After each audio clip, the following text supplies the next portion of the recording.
jamaah majlis kajian tadabbur ayatil Qur'anil Karim rahimakumullah.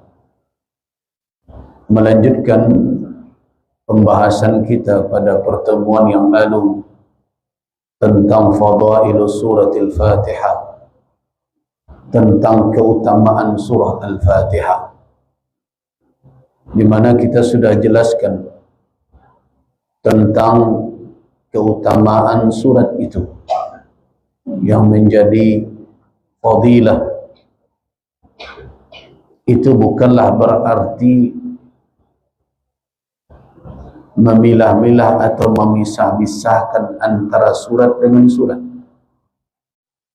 karena seluruh Al-Quranul Karim wajib kita imani, ayatan-ayatan, kalimatan-kalimatan, harfan-harfan, ayat demi ayat, kalimat demi kalimat, bahkan huruf demi huruf. Kita tidak bisa mengatakan bahwa surat ini melebihi dari surat yang lainnya. Ketika kita mengatakan ada keutamaannya, bukan berarti yang lain tidak utama. Kita tidak akan bisa menimbang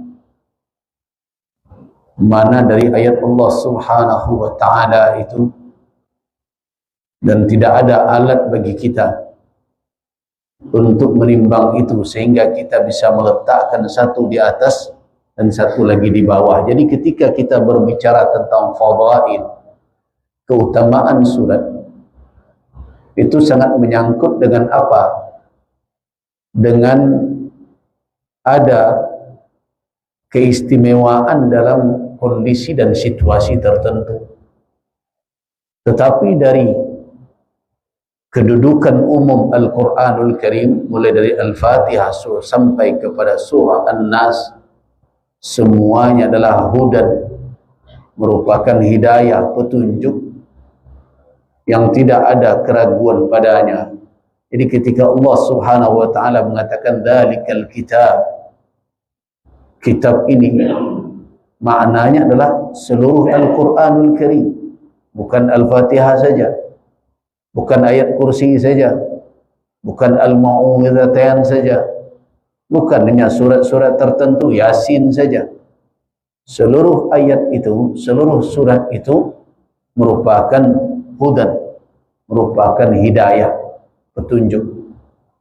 Tidak boleh ada keraguan pada fungsi dan perannya. Karena itu Allah katakan dzalikal kitabu la raiba fihi hudan lil muttaqin. Apakah hidayah itu hanya bisa dilekatkan pada Al-Fatihah saja karena ada keutamaannya? Tidak. Apakah hidayah itu hanya bisa dilekatkan kepada Yasin saja karena kebanyakan kita sering membacanya dalam momen tertentu? Tidak. Apakah Al-Fatihah saja? Apakah hanya hudan itu, hidayah itu hanya ada pada dua surat yang sering dibaca dalam solat dan kadang dipakai pengusir jin dan sebagainya, yaitu Qul a'udzu birabbil falaq dan Qul a'udzu birabbin nas? Tidak. Jadi yang harus difahami ketika kita berbicara tentang fadailus surat, tentang keutamaan dari surat-surat Al-Quran, bukan sebagai penimbang untuk meninggikan yang satu dan merendahkan yang lain, bukan itu tujuannya. Tetapi untuk apa? Untuk menunjukkan peran dan fungsinya. Kadang ada petunjuk dari syariat ketika dalam kondisi dan situasi tertentu ada ayat-ayat yang mufaddal, yang diutamakan untuk dibaca, dikarenakan ada kesesuaian makna, ada keutamaan terkait dengan ahwal, keadaan dan zuruf yang ada. Jadi jangan dikatakan ketika kita membaca fadailus suwar, ini keutamaan surat ini, sehingga banyak orang yang terkadang menganaktirikan surat lain. Mentang-mentang banyak keutamaan ayat kursi, ayat kursi sana dia apa, dan lain tak apa-apa. Nah, mentang-mentang ada keutamaan Al-Fatihah, Al-Fatihah saja, yang lain juga tidak. Nah, mentang-mentang ada hadis yang mengatakan bahwa ada yang diturunkan untuk berselindung dari perbuatan sihir, karena Nabi SAW pernah disihir oleh orang Yahudi. Nah, turunlah al-mu'awwidhatain, qul a'udzu birabbil falaq dengan qul a'udzu birabbin nas, itu saja yang dihafal, sampai ayat bacaan solat pun tambah-tambah dari nan dua itu. Nah, kalau begitu kita menempatkan keutamaan, berarti kita salah faham dengan makna dari fadilah. Karena ada ayat tertentu kadang punya keutamaan dalam kondisi tertentu, ada ayat lain yang punya keutamaan dalam kondisi lain. Ya, yang harus kita pahami. Terus yang kedua, sebagaimana yang telah saya katakan pada pertemuan sebelumnya, keutamaan itu tidak bisa karangan, tidak bisa dikarang. Dan bahkan saya termasuk yang tidak bisa menjadikan sebagai bahagian dari keyakinan atau keimanan, sebagai keyakinan atau keimanan kalau keutamaan itu datang berdasarkan mimpi.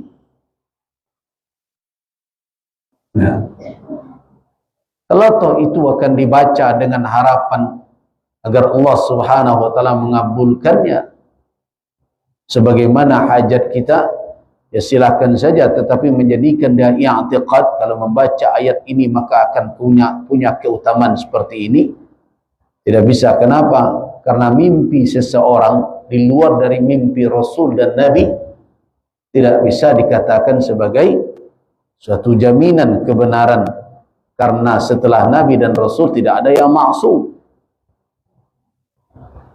Nah, tidak ada yang maksum setelah Nabi dan Rasul. Jadi kalau ada berita membaca ayat ini akan dapat ini berdasarkan mimpi si fulan, wallahu a'lam. Tapi kalau kita lihat ayat itu ada tanasub, ada kesesuaiannya dengan keadaan di mana kita hendak membacanya dan bermunajat, berdoa dengan mendapatkan syafaat dengan bacaan ayat itu, ya silahkan saja. Walaupun mimpi merupakan bahagian dari mubasyirat, merupakan bahagian dari berita gembira dan juz'un dan bahagian dari wahyu Allah Subhanahu wa taala, tetapi perlu diingat bahwa mimpi selain Nabi dan Rasul tidak maksum. Nah, sedangkan yang akan kita masukkan ke dalam keyakinan kita adalah sesuatu yang bersandar kepada khabar yang sahih, yang diyakini kebenarannya. Kalau cerita si fulan, kadang si fulan membaca ini, dia jadi begini, ya bisa jadi. Tapi apakah itu menjadi bahagian dari keimanan yang harus kita pegang teguh seperti dia menjadi keyakinan kita? Ya tidak. Karena akidah itu mabna atau asas dari akidah itu adalah yakin. Yakin itu tentu bersumber dari khabar yang tidak dikeragui. Tapi kalau mimpi seseorang yang bisa ya dan bisa benar dan bisa salah, ya tidak bisa dijadikan sebagai landasan keyakinan. Makanya saya katakan ada orang yang heboh-heboh kesetuju pergi mengambil air itu kan. Itu siapa yang mengatakan air itu? Nah, ada pula ustaz yang marah-marah, kau mudah menuduh orang syirik. Itu tanda tidak membaca namanya. Kalau membaca kalimat itu tidak akan keluar yang seperti itu. Yang kita ingatkan adalah perbuatan, bukan menuduh orang yang berbuat. Karena untuk menuduh orang berbuat itu musyrik, itu perlu kajian lebih mendalam. Mengapa dia melakukan itu? Apa landasannya? Apakah dia yakini atau tidak? Kan tidak ada orang ambil air itu perlu bermasalah. Dan ada ambil air untuk cuci kakinya. Jadi ada kadang-kadang sebagian da'i, entah apa maksudnya, kadang-kadang karena tidak sepaham, atau mungkin kadang ada juga luka masa lalu karena gurunya dan ustadznya tidak jadi ke Payakumbuh dahulu. Nah, protes pula, mudah betul, tidak begitu caranya. Itu namanya tausiful fi'il namanya, yaitu mensifati perbuatan. Kalau pelakunya akan kita tetapkan dia musyrik atau tidak, itu perlu kajian terhadap orang per orang itu. Tapi kalau perbuatan, sama dengan orang yang sakit hati ketika mendengarkan kajian bid'ah. Kenapa harus sakit hati? Karena kajian bid'ah itu bahagian dari kajian di dalam syariat Islam. Tetapi ketika menuduh seorang pelaku bid'ah dan pembuat bid'ah, itu ya, tunggu dahulu. Jadi berbeda. Kalau ada dalam pengajian, siapa saja yang meyakini bahwa batu cincin itu bisa mendatangkan rezeki, kalau tidak ada dia dipakai, maka rezeki akan terhambat kepadanya, maka akan berkata seorang ustaz, itu adalah keyakinan yang khurafat, dan meyakini seperti itu adalah kesyirikan. Itu namanya mensifati perbuatan. Tapi adakah ustaz itu mengatakan si fulan yang pakai cincin itu musyrik? Tidak sampai ke situ, tunggu dahulu. Karena bisa jadi tidak semua orang memakai cincin dengan niat dan keyakinan seperti itu. Tetapi diingatkan supaya jangan jatuh kepada keyakinan yang demikian. Jadi itu peringatan namanya. Ini kalau ulama mengingatkan bahwa meyakini sesuatu yang gaib tanpa khabar yang sahih dari yang maha gaib.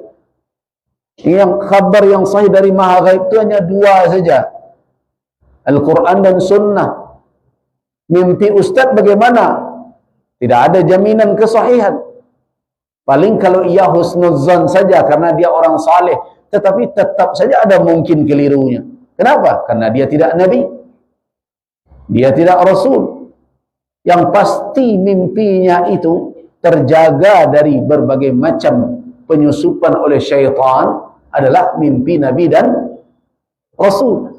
Makanya kalau ayah kita mimpi tadi malam menyembelih kita, jangan dijawab seperti Nabi Ismail.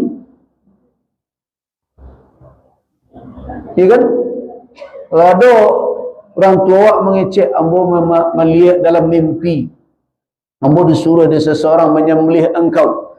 Terus kita jawab pula, lakukanlah apa yang engkau diperintah. Tidak.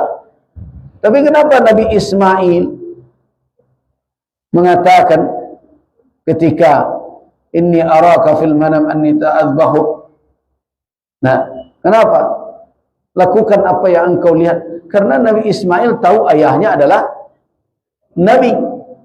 Mimpi seorang nabi tidak bunga tidur seperti sebagian kita, apalagi itu adalah godaan syaitan. Nah, ini dua hal yang berbeda. Kalau mimpi kita, adabkan dahulu kepada Al-Quran dan Sunnah. Kalau tidak bersesuaian dengan Al-Quran dan Sunnah, apalagi bertentangan, berarti itu adalah godaan dari syaitan. Nah, makanya melihat apapun di dalam mimpi itu bisa saja tamassul, bisa jadi syaitan menyerupai hal itu masuk ke dalam mimpi seseorang. Kecuali kalau melihat Nabi, karena ada jaminan dari Nabi, man ra'ani fil manami faqad ra'ani haqqa.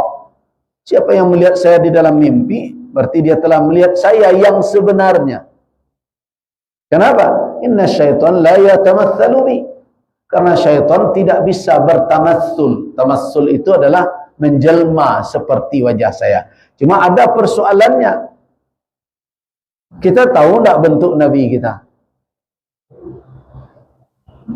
Nah, tentu itu butuh ilmu juga. Tahu tak rupa? Makanya belajar tentang syama'il an-Nabi, karakteristik Rasulullah sallallahu alaihi wasallam seperti apa, baik khalqan maupun khuluqa, baik bentuk rupanya maupun akhlak perangai beliau. Nah, kalau dalam mimpi itu datang, dia mengaku sebagai Rasulullah, tapi rambutnya keriting, ya itu bukan Nabi itu. Kenapa? Karena dari riwayat yang kita baca, Nabi rambutnya tidak seperti itu, ikal. Nah, kalau ada misalnya Nabi SAW nampak berambut putih, penuh uban, itu bukan Nabi. Dan Nabi SAW tidak seperti itu. Kalau ada misalnya muncul dalam mimpi seperti orang putih tapi ada merah-merahnya, bercak-bercak merah karena ada kulit sebagian saudara-saudara kita dari barat seperti itu bukan Nabi, karena Nabi tidak ada kulit beliau seperti itu. Kalau dalam mimpi itu terlihat misalnya dia mengaku Nabi kita, tetapi dia pendek. Tidak, Nabi tidak pendek. Nah, begitu juga jalannya dan berbagai macam, semua itu membutuhkan ilmu juga. Jadi tidak semua yang datang dalam mimpi mengaku itu Nabi Muhammad SAW terus kita benarkan. Tidak, ilmu akan menjadi ukurannya. Jadi karena itu, kenapa saya katakan mimpi tidak bisa menjadi gantungan keyakinan? Karena tidak ada jaminan kecuali mimpi Nabi dan Rasul. Itu jelas. Karena itu Nabi Ismail alaihissalam ketika diceritakan oleh Nabi Ibrahim alaihissalam ayahnya, tidak ragu. Kenapa? Karena ini yang berbicara dia imani adalah Rasul. Nah, karena itu tidak ragu dia menyerahkan lehernya. Karena itu perintah dari Allah Subhanahu wa taala. Nah, begitu. Jadi jangan samakan mimpi ulama, mimpi siapapun yang dikatakan wali berbagai macam. Tetap saja mimpi yang lain selain Nabi dan Rasul, tetap ukurannya adalah Al-Quran dan Sunnah. Wahyu. Wahyu itu dua. Wahyu dalam bentuk lafzan wa ma'na. Dalam bentuk lafaz dan makna, itulah Al-Quranul Karim. Ada wahyu dalam makna, pemahaman makna yang diberikan oleh Allah ke dalam diri Nabi, dan diserahkan ta'bir, ungkapannya kepada lafaz Nabi SAW. Itulah hadis atau sunnah. Nah, jadi kembali kita kepada fadail. Kita sudah bicarakan di antara hadis-hadis yang sahih. Jadi fadilah-fadilah surat dan ayat perlu kita berhati-hati juga, karena tidak sedikit keutamaan-keutamaan surat dan ayat itu yang juga dalam kategori yang lemah bahkan palsu, tetapi bertebaran di tengah-tengah masyarakat. Bahkan fadilah yang semestinya ditempatkan dalam posisi targhiban, targhib itu motivasi, malah tanpa sadar dijadikan oleh sebagian orang sebagai hujah dalam beramal. Padahal kalau hadisnya adalah hadis yang lemah, para ulama memakainya tapi bukan untuk hujah dalam beramal, tetapi hanya sebagai motivasi. Nah, kita lanjutkan. Pada pertemuan yang lalu kita sudah katakan bahwa di antara keutamaan suratul Fatihah adalah ia merupakan a'zamus suwar, bukan surat yang paling agung dari sisi makna dan kedudukannya, bahwa bahkan dikatakan bahwa surat tersebut, nah, di samping a'zamus surah, surat yang paling agung di dalam Al-Quran, juga tidak ada tandingannya dalam kitab-kitab yang diturunkan oleh Allah Subhanahu wa taala. Sebagaimana di dalam hadis Ubay bin Ka'ab, "Walladzi nafsi biyadi," kata Rasulullah sallallahu alaihi wasallam, demi yang menggenggam jiwaku, ma anzalallahu fit Taurah wala fil Injil wala fil Zabur. Allah tidak ada menurunkan di dalam Taurat dan tidak pula di dalam Injil, begitu pula tidak di dalam Zabur, wala fil Furqan, dan tidak di dalam Al-Quran sendiri, mislaha, yang semisal dengannya, yaitu innaha sab'u minal masani, itu 7 ayat yang diulang-ulang. Nah, 7 ayat yang diulang ini sudah kita jelaskan maknanya ada setidaknya 2. Yang pertama maknanya adalah karena dia diulang membacanya setiap saat. Setiap hari ada 17 kali minimal. Orang yang menunaikan salat yukarriruha, mengulang. Dan yang kedua maknanya adalah berulang di dalam ayat seluruh Al-Quranul Karim. Kenapa? Karena seluruh kandungan Al-Quran itu marja'nya, kembalinya adalah kepada Al-Fatihah.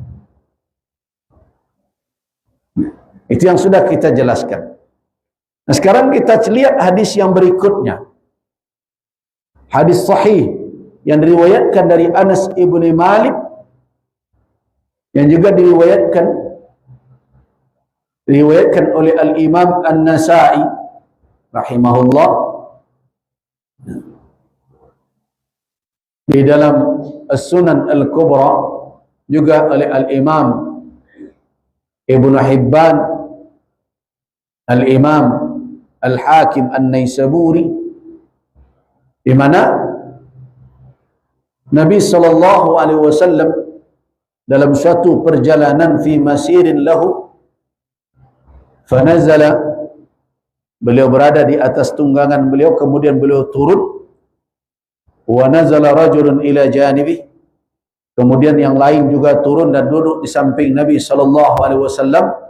Faltafata ilaihi Nabi SAW berpaling atau menoleh kepada sahabat yang duduk di samping beliau sambil berkata, ala ukhbiruka, adakah engkau mau aku beritahukan bi afdalil Quran, Al-Quran yang paling afdal?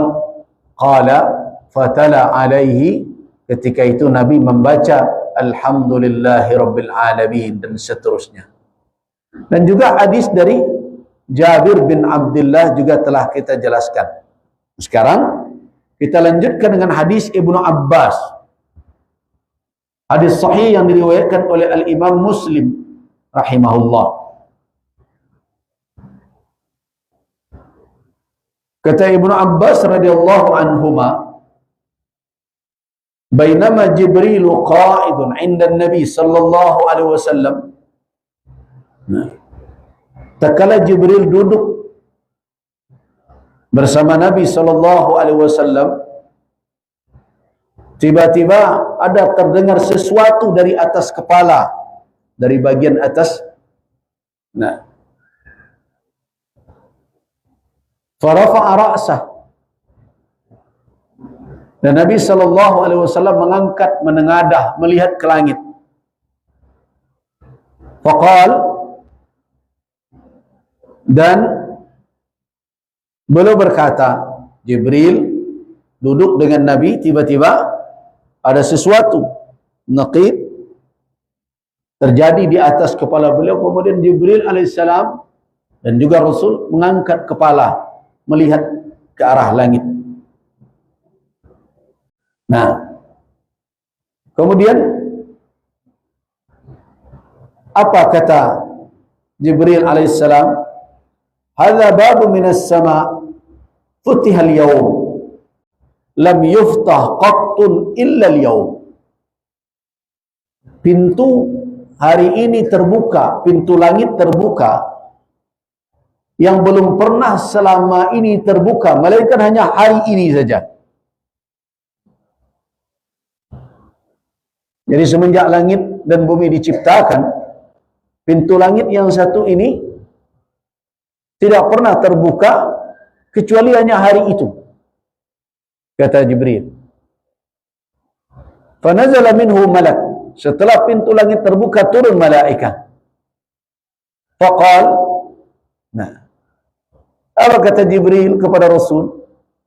Hadza malak, ini malaikat, atau malaikat ini nazala ilal ard, turun ke bumi, lam yanzil qattun illa al-yawm, tidak pernah turun ke bumi melainkan hari ini juga, hari itu saja. Pintu langit terbuka hanya hari itu, dan malaikat yang turun cuma di hari itu saja. Nah, fasallama, kemudian malaikat tersebut memberikan salam kepada Nabi dan kepada Jibril alaihissalam. Waqal, dan ia berkata, memberikan keutamaan dari dua surat, atau persisnya satu surat dan beberapa ayat. Nah, apa kata malaikat tadi? Abshir binurain, bergembiralah engkau Muhammad dengan dua nur. Utitahuma, yang telah diberikan kepada engkau. Dua nur tadi. Jadi disebutkan bahwa dua itu disebut oleh malaikatun nur. Nur artinya adalah cahaya. Lam yu'tahuma, tidak pernah kedua nur itu diberikan nabiun qablak, kepada seorang nabi pun sebelum engkau. Ini dua nur yang diberikan oleh Allah tidak pernah diberikan kepada nabi manapun. Nah, mana itu? Yang pertama adalah Fatihatul Kitab. Fatihatul Kitab, Al-Fatihah, wa khawatim suratil Baqarah, dan penutup surat Al-Baqarah. Ini dikatakan nurain tadi. Yang pertama Al-Fatihah, yang kedua adalah khawatim, penutup surat Al-Baqarah. Nanti kita sampai ke sana. Dia mengatakan dua ayat terakhir, amanar rasulu bima unzila ilaihi min rabbih wal mu'minun kullun amana billahi wa malaikatihi ila akhir al-ayat. Kemudian ayat berikutnya, la yukallifullahu nafsan illa wus'aha ila akhir al-ayat. Ayatain. Tapi ada yang mengatakan bukan dua ayat saja. Nanti kita bicarakan itu. Tapi yang jelas, kabar dari malaikat ini, absyir, bergembiralah engkau dengan apa? Disebabkan ada dua cahaya, utitahuma, yang diberikan kepadamu, lam yu'tahuma nabiyyun qablak, tidak pernah diberikan kepada nabi manapun sebelum engkau, yaitu Fatihatul Kitab wa khawatim suratil Baqarah, yaitu Al-Fatihah dan penutup surat Al-Baqarah. Nah, lan taqra biharfin minhuma illa u'titahu, tiada engkau membaca satu huruf pun dari dua surat tadi, yaitu Al-Fatihah dengan akhir surat Al-Baqarah tadi, melainkan engkau diberikan. Apa yang diberikan? Nah, diberikan adalah, ada yang mengatakan hajat engkau, apa yang engkau inginkan. Ada yang mengatakan apa yang terkandung di dalam ayat tersebut. Berarti orang yang membaca surat tersebut,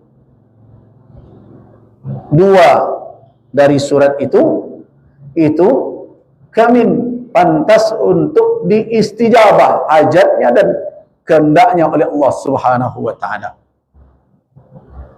Nah, itu pula lah yang menjadi alasan bagi sebagian ulama kalau berdoa mereka baca apa dahulu? Nah, itulah yang menjadi dasar. Walaupun menjadikan tradisi seperti itu, sebagian ulama mempermasalahkannya. Ya baca-baca saja sendiri, kenapa harus diajak pula orang ramai-ramai kan begitu? Toh yang berdoa dia saja. Terlepas nanti ada ikhtilaf di dalam tafasil, di dalam perinciannya, apakah ada yang mendalilkan hadis ini sebagai alasan untuk berharap ijabah, jawaban dari hajat dan doa kita dari Allah dengan mengawali membaca Al-Fatihah? Sebagian para ulama merujuk hadis ini. Nah, cuma ketika dihadapkan, adakah Nabi SAW secara terperinci memerintahkan kalau kamu berdoa awalilah dengan baca Al-Fatihah? Tidak bertemu. Tidak ada hadis sampai ke tingkat itu secara tafsir, secara rinci. Tapi orang yang membaca Al-Fatihah di awal kemudian dia berdoa, biasanya merujuk kepada dalil ini.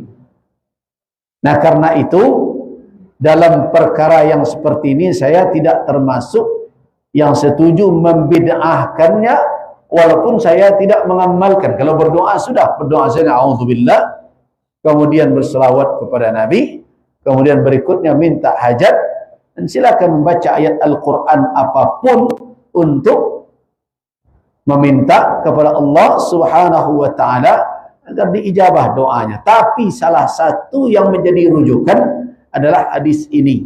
Kenapa? Tidak ada yang membaca satu huruf pun biharfin dari dua surat tadi, Al-Fatihah dan akhir surat Al-Baqarah, melainkan u'titahu, engkau diberikan. Apa yang diberikan? Nah, di sini jadi pertanyaan dan mengatakan hajatnya kebutuhan. Tapi kalau kita renungkan, kenapa ada yang bertanya, tuh mana kok biar tak mengamalkan gitu? Karena saya jadi persoalan bagi saya ketika memahaminya. Biharfin, satu huruf saja kamu akan diberikan. Nah, disitulah jadi masalah. Jadi yang diberikan apa? Yang pertama diberikan, kalau saya lebih cenderung memahami, diberikan lipat ganda pahala yang lebih besar dibandingkan dengan yang lain. Karena dia adalah nur. Ada yang mengatakan diberikan nur, cahaya oleh Allah Subhanahu wa ta'ala. Sesuai dengan pangkal dari hadis tadi. Nah, jadi bagi saya kalau menjadikan Al-Fatihah sebagai pembuka untuk berdoa dengan alasan ini, memang ada kemungkinan, tetapi kemungkinannya tidak kuat. Karena itulah makanya kita temukan doa-doa yang dibaca oleh Rasul tidak diawali dengan qiraatul Fatihah. Nah. Tapi bagi yang membacanya, memahami u'titahu itu adalah diberikan hajatnya. Nah, karena itulah diawali dengan baca Al-Fatihah. Begitu pemahamannya. Tetapi bagi kita, kalau hanya satu huruf saja, nanti baca bi saja. Atau bismillah saja. Apalagi, kalau kita sudah mengawali dengan apa? Dengan ta'awuz. Kan biasanya berdoa, a'udzubillahi minasyaitonirrajim, bismillahirrahmanirrahim, alhamdulillahirabbil alamin, wassalatu wassalamu ala asyrafil anbiya'i wal mursalin wa ala alihi wa sahbihi ajma'in. Alhamdulillahirabbil alamin itu sudah merupakan ayat dari Al-Fatihah, berarti sudah masuk di dalam rangkaian doa tersebut. Ditambah Nabi SAW kalau berdoa kepada Allah Subhanahu wa ta'ala biasanya membuka dengan apa? Dengan tahmid, dengan as-sana, dengan memuji dan menyanjung Allah Azza wa Jalla. Kemudian hadis berikutnya adalah hadis Abi Sa'id Al-Khudri. Nah, ini yang juga sering terdengar. Apakah riwayat itu sahih? Nah, benarkah ada kisah seperti itu?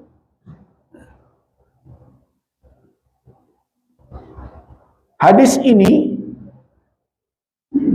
benar adanya, ada di dalam riwayat Imam Ahmad Ibn Hanbal, ada di dalam riwayat Imam Ahmad Ibn Hanbal, dan ada juga dalam riwayat Al-Imam At-Tirmizi, ada juga di dalam riwayat Al-Imam Ibnu Majah. Nah, apa kisahnya? Kata Abu Sa'id Al-Khudri, intalaq, berangkat nafarun min ashabin Nabi sallallahu alaihi wasallam, ada sekelompok sahabat Nabi sallallahu alaihi wasallam melakukan perjalanan fi safratin safaruha. Arti ada perjalanan yang mereka lakukan. Ini hatta nazalu ala hayy, sehingga sampailah mereka di suatu perkampungan, mereka singgah di situ. Min ahya'il Arab, di perkampungan orang Arab, di nampaknya perkampungan orang-orang Badui. Ketika itu fastadafu, mereka meminta kepada orang kampung itu untuk menerima mereka sebagai tamu. Karena mungkin hari sudah malam, mau istirahat, singgahlah di perkampungan itu. Minta kepada orang-orang di kampung itu agar mereka jadikan tamu menginap di malam itu. Tapi apa yang terjadi? Fa'abau.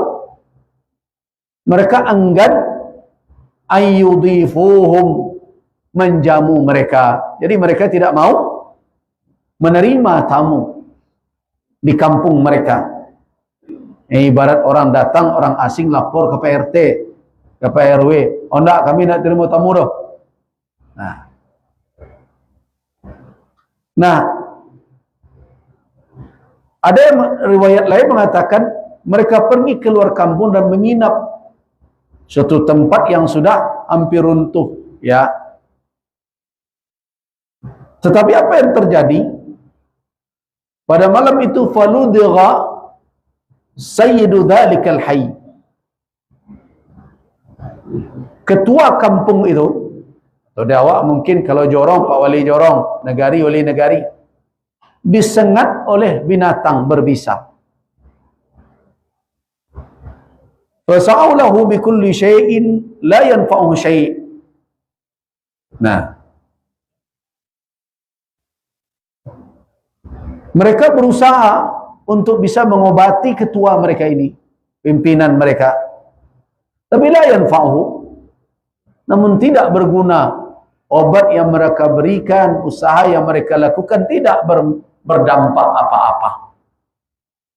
Faqala ba'duhum, sebagian dari penduduk kampung tersebut berkata kepada kawan-kawannya, "Lau ataitum haula ar-rahd."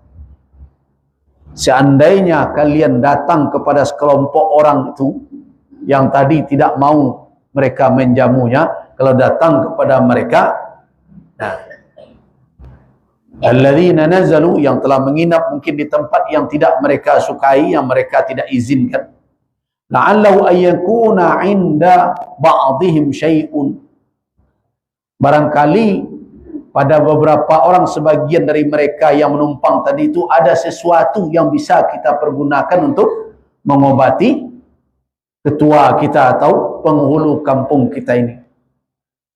Fa'atauhum, karena usulan sebagian orang tadi, maka datanglah mereka bertemu dengan sekelompok sahabat Nabi yang tadi tinggal di pinggiran tadi karena tidak mendapat tempat tersebut. Faqal, akhirnya faqalu, mereka berkata kepada para sahabat Nabi, ya ayyuhar rahd, wahai sekelompok orang yang menginap di sini, inna sayyidana, sesungguhnya penghulu kami atau pimpinan kami, ludgha, disengat oleh binatang. Wa sa'ina lahu bikulli syai'in la yanfa'u, kami telah berusaha untuk mencarikan sesuatu, segala sesuatu yang mungkin untuk mengobatinya, la yanfa'u, tapi tidak ada manfaatnya, tidak mujarab, tidak ada pengaruhnya. Nah, kemudian apa yang mereka minta? Fahal 'inda ahadin minkum min syai', apakah salah seorang dari kalian ada memiliki sesuatu yang bisa jadikan sebagai penawar atau obat penghulu kami tersebut? Nah, itu permintaan mereka. Nah, faqala ba'duhum, nah di antara sahabat tadi ada yang berkata, menjawab permintaan penduduk kampung tersebut, na'am, ada, ya, wallahi inni la urqi, demi Allah sesungguhnya saya pandai meruqyah. Nah, ini yang jadi dalil ruqyah. Jadi kalau orang melakukan ruqyah, membacakan ayat Al-Quran kemudian meniupkannya, salah satu dalil dari ruqyah ini adalah hadis ini. Dan ketika orang memakai Al-Fatihah sebagai ruqyah, salah satu dalilnya adalah ini. Nah, kemudian fasalahuhum, akhirnya mereka membuat apa? Membuat kerjasama atau kontrak lah dengan sukarela. Jadi orang kampung ini yang mau memberikan dan tidak tanggung-tanggung, karena ini mungkin tokoh mereka, penghulu mereka. Kalau seandainya yang pandai meruqyah ini bisa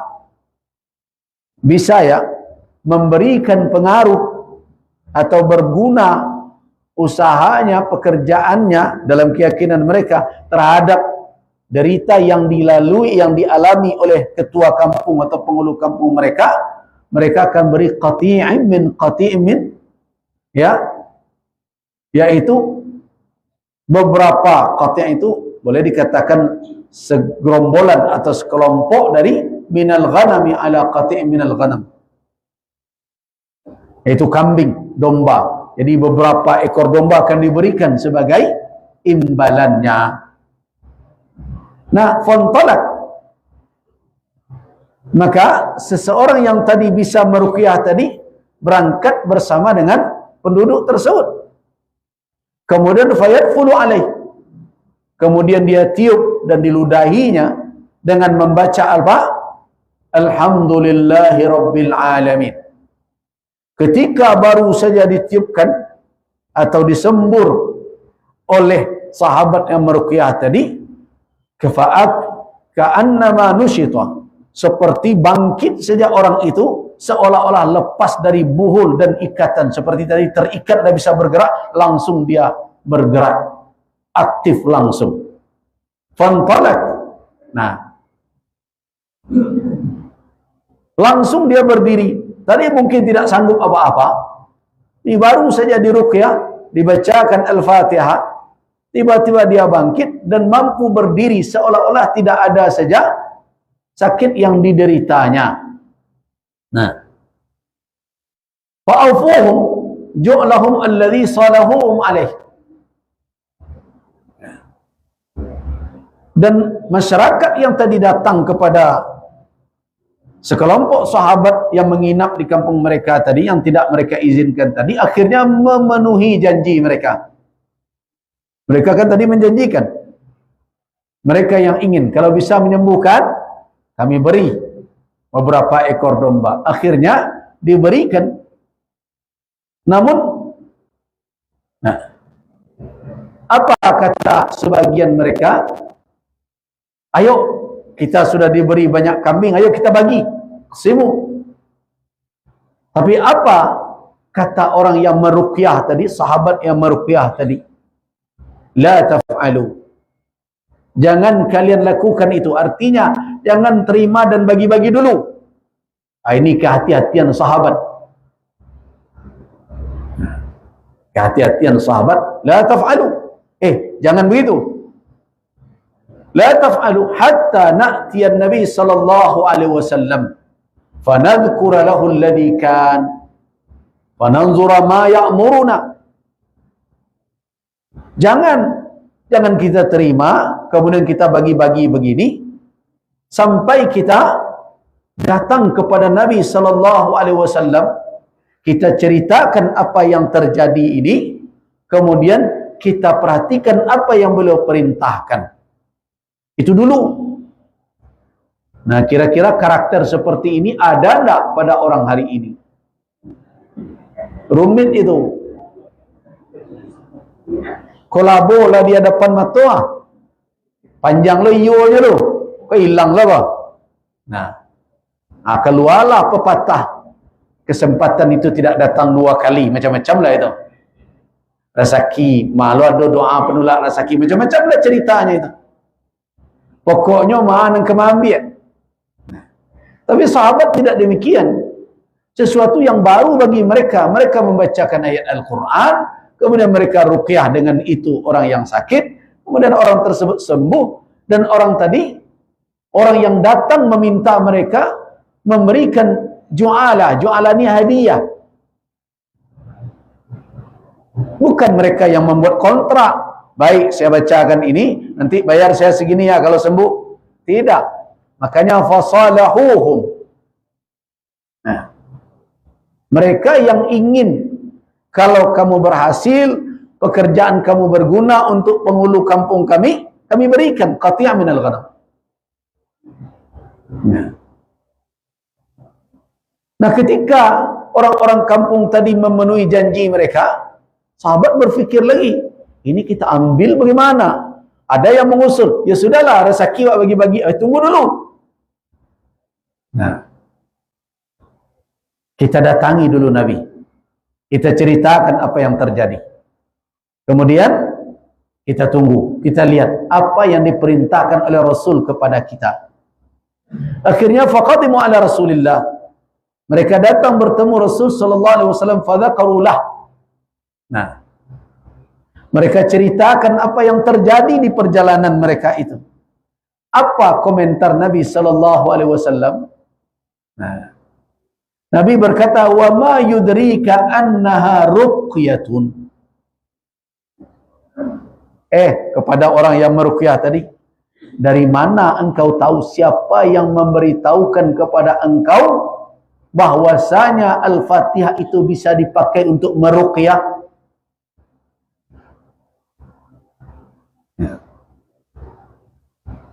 Itu bukan pertanyaan membutuhkan jawaban, tapi pertanyaan yang mengandung pembenaran bahwa memang Al-Fatihah itu bisa jadi ruqyah. Wa ma yudrik, artinya Nabi heran sahabat ini paham dan mengerti ternyata salah satu manfaat, salah satu keutamaan dari Al-Fatihah adalah bisa dipakai sebagai ruqyah.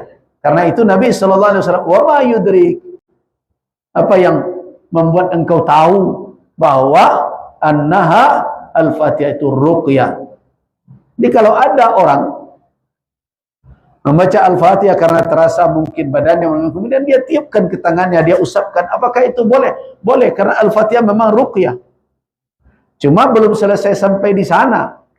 Karena sekarang kecenderungan kita pemalas meruqyah diri sendiri. Rajin minta ruqyah kepada orang. Nah, padahal meruqyah diri sendiri itu sepakat ulama. Apakah dengan doa atau dengan ayat-ayat Al-Quranul Karim. Nah, tapi Nabi awak adalah minta ruqyah ke orang. Sakit saya pala ustaz, ruqyah bentuk kena jin sesadonya. Nah, pada doa-doa yang dibaca, zikir-zikir yang dibaca, itu juga ruqyah. Karena itu Nabi SAW ketika sakit pun tanpa beliau minta, Nabi tidak minta ruqyah. Karena itu sebagian ulama ada yang mengatakan tidak boleh meminta ruqyah. Ada yang mengatakan makruh, bahkan ada yang lebih keras mengatakan haram. Ada yang mengatakan boleh dengan dawabit, dengan ketentuan-ketentuan atau persyaratan-persyaratan. Tapi yang lebih utama sebenarnya apa? Meruqyah diri sendiri. Karena itu yang ditunjukkan oleh Rasul sallallahu alaihi wasallam. Mungkin bisa dibaca nanti amalan Nabi sallallahu alaihi wasallam sebelum beliau tidur, beliau membaca termasuk ayat kursi, al-muawwidhatan, kemudian beliau usapkan ruqyah. Bahkan ketika beliau sakit, Ummul Mukminin Aisyah radhiyallahu anha membaca ayat Al-Qur'an, kemudian ditiupkan oleh Ummul Mukminin ke tangan Nabi. Ditiupkan ke tangan Nabi, dan tangan Nabi itulah yang dipakai oleh Ummul Mukminin untuk mengusap tubuh beliau seluruhnya. Ada dua alasan. Kenapa tangan Rasul?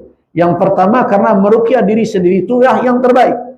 Yang kedua tentu tangan Rasulullah sallallahu alaihi wasallam lebih keberkahannya dibandingkan dengan tangan yang lain. Nah, jadi ruqyah. Karena itulah Nabi sallallahu alaihi wasallam mengatakan hal yang demikian, itu menunjukkan bahwa apa? Ini adalah takrir dari Nabi. Takrir artinya persetujuan.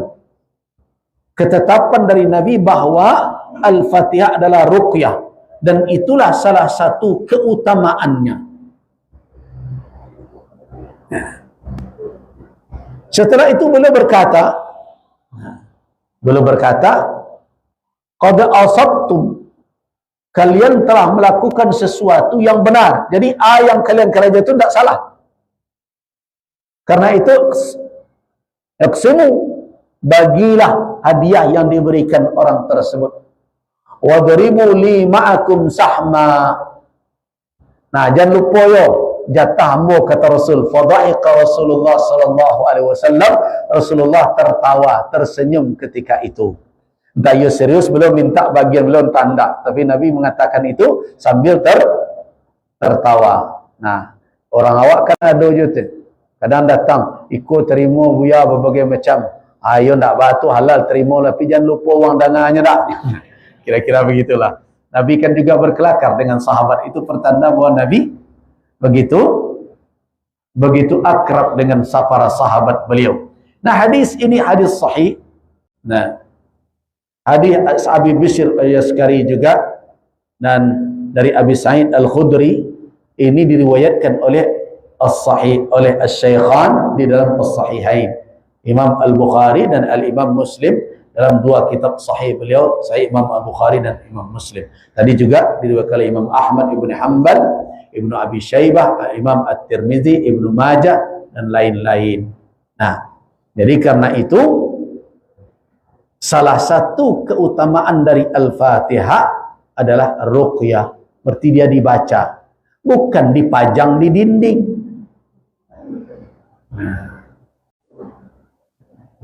Nah, apakah tulisan Al-Fatihah itu juga bermanfaat? Nah, ini sebagian kita menggeser makna. Ya. Jadi intifa pemanfaatannya itu yang disepakati berdasarkan hadis tadi adalah qiraatuha, membacanya. Nah, namun sebagian orang menggeser-geser kepada apa? Menulis, menggantungkannya. Kemudian melipatnya, dibawa di dalam dompet. Ada sebagian yang menulisnya di dalam piring dengan berbagai minyak za'faran dan sebagainya, bacari puluh hari khusus, petang kami malam Jumaat, kemudian disiram dengan air, kemudian diminum. Apakah itu punya dalil tentang itu? Tidak.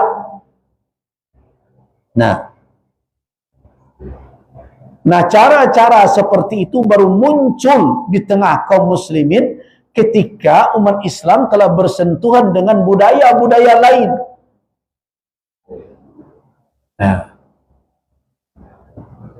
mulailah tangkal-tangkal dan berbagai macam. Nah, yang merumitkan adalah sebagian yang melakukan itu adalah orang-orang yang ma'ruf di tengah masyarakat sebagai ulama pula. Itu yang jadi persoalan. Sehingga tanpa disadari terkadang fungsi dari ayat ini saya pernah bertemu, jadi saya pernah datang ke tempat ulama besar lah. Nah, rencananya ingin berdialog, datang dari jauh, kemudian sampai di sana ingin bertanya, tetapi ketika saya diterima mulai dari jam 8 pagi, jam 8, jam 9 sampai sebelum zuhur, itu kerjaan dari orang yang dikenal ulama tadi mengapa? Menuliskan raja, piring, dan berbagai macam. Nah, itulah yang diberikan kepada umat, dan setiap menerima itu umat ada saja dan disalik di bawah rapiaknya, di bawah alih mejanya. Dan ketika saya tanya kawan, ini setiap hari? Iya, ini setiap hari begini. Wah, ini benar-benar. Apakah sampai seperti itu? Bahkan ada tulisan-tulisan yang telah disiapkan kemudian diberikan. Nah, ini jelas kalau sudah sampai ke tingkat itu tidak lagi bersandar kepada apa? Kepada dalil. Tapi sudah kepada berbagai riwayat yang tidak masuk ke dalam kategori hujjah. Biasanya cerita bagalau, yo ambo dapat dari buya tu petang, bawa ke mana-mana. Terjadi apa-apa ambo menaman saja. Cerita itu kadang jadi rujukan. Nah, padahal kita perlu tahu bahwa al-istishfa' bil Qur'anil Karim, meminta kesembuhan dengan membaca ayat-ayat Al-Quran, itu adalah kisman bagian dari kegaiban, bukan dari dari medikal dalam bentuk sunnatullah fil kaun. Tidak. Jadi dia masuk ranah apa? Ranah gaib. Karena di situ yang kita harapkan apa adalah pertolongan Allah, karena kita membaca ayat-ayatnya, mendekatkan diri dengan ayatnya dan memohon kesembuhan setelah itu dengan membaca ayatnya. Berarti al-fa'il yang aktif di sini, walaupun dalam pengobatan medis pun demikian juga, yang menyembuhkan tetap Allah Azza wa Jalla. Tetapi apa bedanya antara ayat ini, membaca ayat, dengan pergi misalnya meminta obat ke medikal, ke ahli medis, ke dokter? Yang satu, kita tidak bisa menjalin hubungan sebab akibat secara lahiriah. Berdoa cuma, ya, berdoa, kemudian berikutnya ada kesembuhan. Belum kita temukan. Walaupun sekarang ada orang yang mencoba menggali beberapa hal yang dikatakan oleh Nabi memiliki khasiat. Seperti apa? Ada misalnya Zam-Zam yang dikatakan oleh Rasul sallallahu alaihi wasallam syifa' li kulli syai', obat segala sesuatu. Kemudian yang mengatakan ma'uz Zam-Zam lima syuribalah, air Zam-Zam untuk apa diminum niatnya, kan begitu? Nah, ada orang yang mencoba, saya membaca artikel ketika itu, orang dari Jepang mencoba meneliti molekul air. Nah, dari seluruh air yang ada molekulnya, maka molekul air yang terbaik, tersusun indah dan rapi, itu adalah molekul air Zam-Zam. Dan ada pula yang mencoba mengkaji apakah air ketika dibacakan sesuatu berpengaruh tidak kepada air itu. Nah, kemudian ketika diteliti, iya, ternyata kalau dibaca ini air akan seperti ini bentuknya, tersusun molekul-molekulnya. Dan ketika dibaca ayat Al-Quran, tersusun dia mirip dengan molekul air Zam-Zam. Wallahu alam, apakah itu yang berpengaruh, berdampak? Wallahu alam. Tapi sampai hari ini kita tetap berkeyakinan bahwa manfaat dari doa dan berbagai macam itu sangat bergantung dengan i'tiqad, keyakinan kita kepada Allah yang memberikan kesembuhan, walaupun secara lahiriah kita tidak menemukan hubungan sebab akibatnya. Berbeda dengan obat. Lajale dimakan. Contoh saja, paru membocor sejak pagi. Agak orang makan saja jamu parawih itu. Nah, minum daun jamu parawih berbagai macam, kemudian berhenti dia. Kita tahu berbagai macam. Jadi ada secara langsung. Nah, karena itu, karena dia bahagian dari keyakinan kita, jadi istisfa bil Quran sangat bergantung dengan apa? Dengan iman kita kepada Allah Subhanahu wa taala. Iman kita kepada Allah Asy-Syafi, iman kita kepada janji Allah dan keutamaan yang diberikan oleh Allah dan Rasul kepada ayat-ayatnya, kepada kalamnya, berdasarkan petunjuk nabinya. Karena itu tidak dilebihkan semestinya melebihi dari batas petunjuk. Kalau petunjuknya hanya qiraatuha, membacanya, ya baca sajalah. Jangan sampai dibawa untuk kalung berbagai macam. Nah, walaupun ada sebagian ulama yang membolehkan, tapi saya lebih cenderung mengatakan tidak usah sampai ke situ. Tidak usah pula dilipat ayat kursi itu dimasukkan dalam dompet. Kemudian dibawa, diletakkan di laci kadai berbagai macam. Tidak perlu. Yang penting adalah kita mencari tahu petunjuk untuk bermunajat kepada Allah sesuai dengan munasabah, sesuai dengan keadaan dan kondisi kita. Kalau sakit apa doanya? Kalau berutang apa doanya? Apalagi kalau seandainya dimusuhi oleh orang apa doanya? Kalau ingin terhindar dari segala bentuk mudarat yang dirancang oleh orang apa doanya? Nabi SAW tidak lalai memberikan petunjuk-petunjuk itu. Jadi jangan memanjang-manjangkan. Kadang qul huwallahu ahad ditulis pula, tapi diputus-putus menulisnya. Qaf sendiri, lam sendiri, ha sendiri, waw sendiri. Coba lihat, itu jadi tangkap maling oleh sebagian orang. Nah, apakah begitu caranya? Ya tidak. Nah, tambahan-tambahan seperti itu itu biasanya hanya bersandar kepada apa? Kepada tajribah, kepada uji coba yang pernah dilakukan oleh seseorang. Dia buat begitu, terjadi begitu. Atau kepada mimpi. Nah, inilah yang terus saya ingatkan. Kalau sudah kita masuk kerana kegaiban, serahkan perkara gaib itu kepada alimil ghaibi wasyahadah, kepada yang maha tahu dengan yang gaib dan yang nyata.